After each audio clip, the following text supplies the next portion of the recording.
1968, and my family has just moved from Anchorage, Alaska to Seattle, Washington, making me the new kid in my kindergarten class. And it was awful, all those awful new kid stories you hear. I cried, no one talked to me, I didn't want to go to school, and my mom was desperate for me to have a friend. So she coordinated this play date with the help of my kindergarten teacher, and I was going to meet with this girl named Rhonda.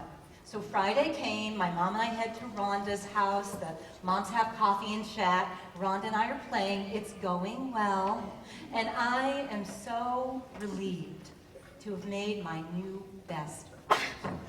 That same year, 1968, there was a TV show on that was pretty popular called Star Trek.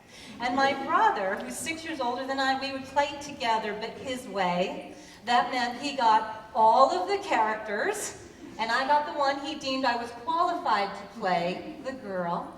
So I was Lieutenant Uhura. And I have to tell you, yeah, I did, I owned the character. Right down to that costume detail of the knobby thing she would wear in her left ear for important communication. And to stimulate that knobby thing, I used to take Q-tips and stick them in my ear. I was serious. So there we are, Friday, I admit my new best friend. Monday at school, the kids during free play are playing Star Trek.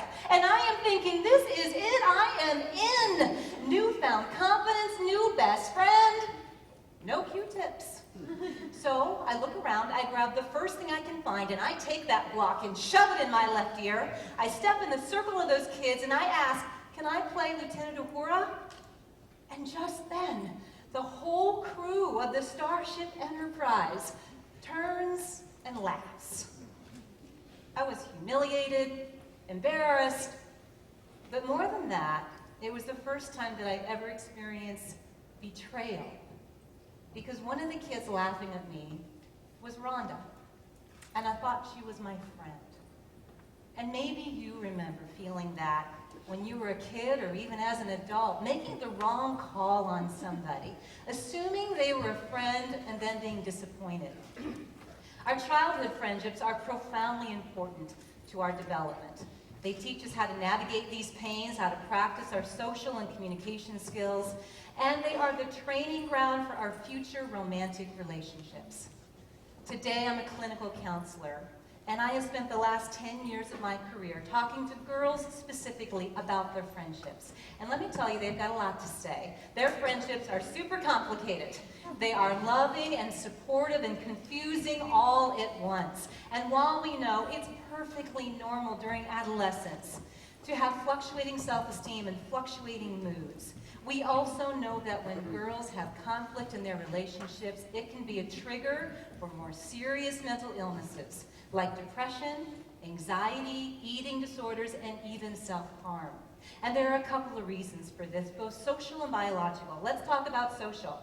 Socially, it's just expected that girls are relational, so they know how to make friends. That's not true for everybody. There are a lot of girls on the outside. I remember talking to one of my 14-year-old clients, never did connect, never made a friend. And I asked her what that experience was like for her. She said every day she shows up to school and she just feels like a shadow in search of herself. Also socially, there seems to be a lot of pressure for girls to have a lot of friends, as if the number of friends you have, it ups your self-worth. And if you can't make them in person, well then you better drum up a pretty good story online. But of course we know that those relationships are inauthentic.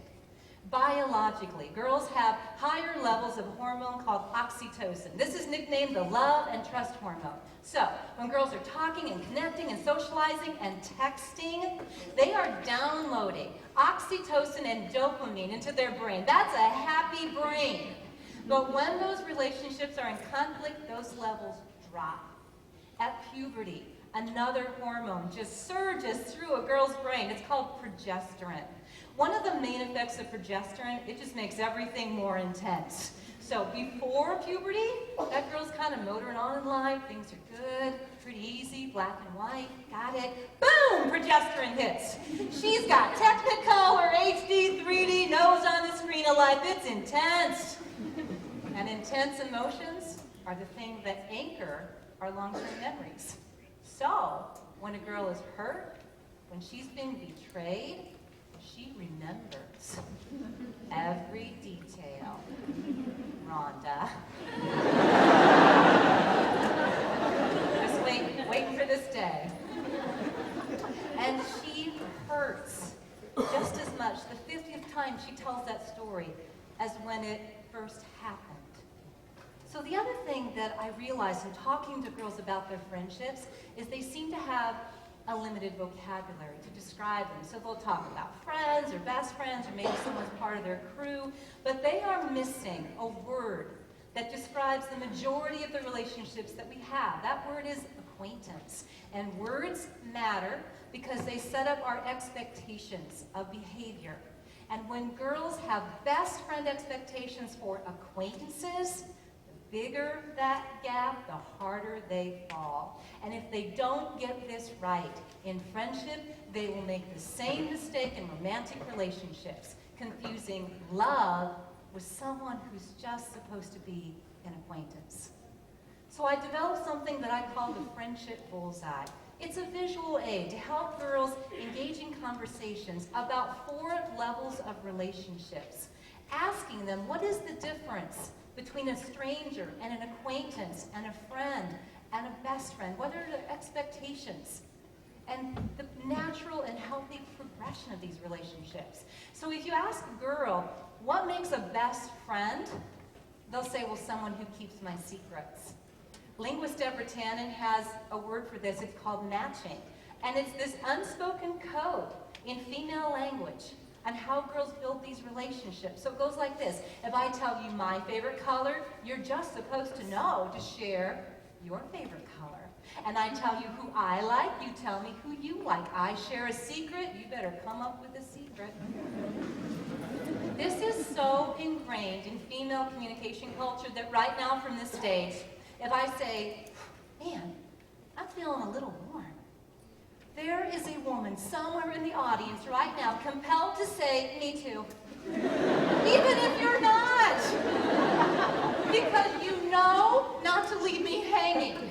But if I said that same thing to a man, he might likely say, well, take off your jacket. That's not the code. So not every girl, though, gets that unspoken code.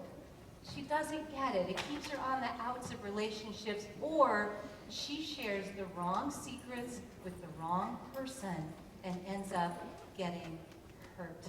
And I was one of those girls who did not get it.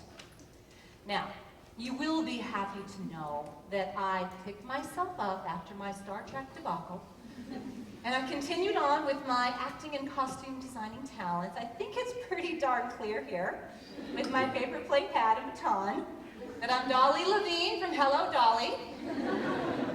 And I had just finished a rousing rendition of Don't Rain on My Parade with jazz hands. If you check out my dad, it's all he could do in the background there to keep reading the newspaper through my entire performance. What I didn't know when this picture was taken is just 2 years after this, my life would take a dramatic turn, and it would negatively impact my friendships far into adulthood. When I was 13, I walked out to the kitchen one morning and I found my mother passed out on the floor. She'd had a massive stroke, and this left her unable to speak, paralyzed, basically in a vegetative state. So this naturally threw our family dynamic for a whirl. My brother was off to out-of-state college, and my dad had to retire from his job to take care of my mom and to raise a 13-year-old girl. Now, my father was an FBI agent for 25 years, and for me, my dad was a good guy in a world of bad guys. He was the kind of guy who caught bank robbers, and he stopped Russian spies, and he called J. Edgar Hoover his boss. And because of the dangerous nature of my dad's job, he had rules for us growing up. One of the main ones, do not share information that you don't have to. Do not tell anybody what your father does for a living. The other thing I remember my dad telling me all the time was, Susan, you are too emotional. You're going to get hurt. You gotta bring that in. So I had these hyper-vigilant ideas of love and trust and protection embedded in my childhood, and I was loyal to my father. So I did what he said. I did not share. I did not match. I did not know how to make friends. Something that I've learned from my work with girls, it is certainly dangerous to let people in too soon. But it is just as painful not to let anybody in at all. One of the wisest men I've ever had a chance to study and learn from is Mark Savickas of Kent State University in Ohio. And he says about our careers that we will find our purpose, our calling, our mission in life the second we actively seek to master the thing we have passively suffered. So it is no mistake that I am drawn to working with girls and teaching them about healthy friendships. And that journey has convinced me that there are 3 things we all can do that would teach them about respectful relationships, preserve self-esteem, and in doing so, here's what's going to happen. We're going to promote mental wellness so we don't have to just treat mental illness. 3 things. Here's what I'm suggesting. Number 1, engage girls in discussion. Talk about the Friendship Bullseye with them. Ask them their definitions. What's the difference between an acquaintance and a friend and a best friend? And once you do that, ask, is their definition the same for online relationships as it is in person? Because too many girls are sharing too many intimate details about themselves with strangers with devastating and sometimes deadly results. So engage them in discussion. Number 2, validate their self-worth. You do this by asking them just to tell their story. You hold that story precious, and then you feed it back to them whole, without correcting it, without minimizing it. And in doing that, you teach them that they are worthy as is, because self-worth is not complicated. You are worthy because you exist. That's it. And that worth does not increase or decrease based on the number of friends you have, or how much you weigh that day, or who wants to date you, or some grade you earned. You're worthy because you exist. And finally, we need to teach the truth about trust. If you talk to a girl long enough and you say, well, who's your friend? She'll say, someone I can trust, someone who's got my back. Well, think about this. This is a big lesson. How do you learn how to trust?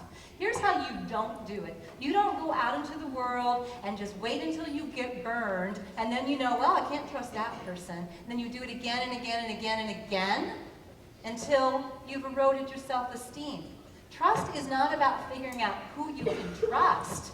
Trust is about trusting your own gut, and that is a personal, private thing. So trust is an inside job. Privately believing that you are worthy of loving, healthy, respectful relationships. That you are worthy of having people in your life who are for you and not people who just want things from you.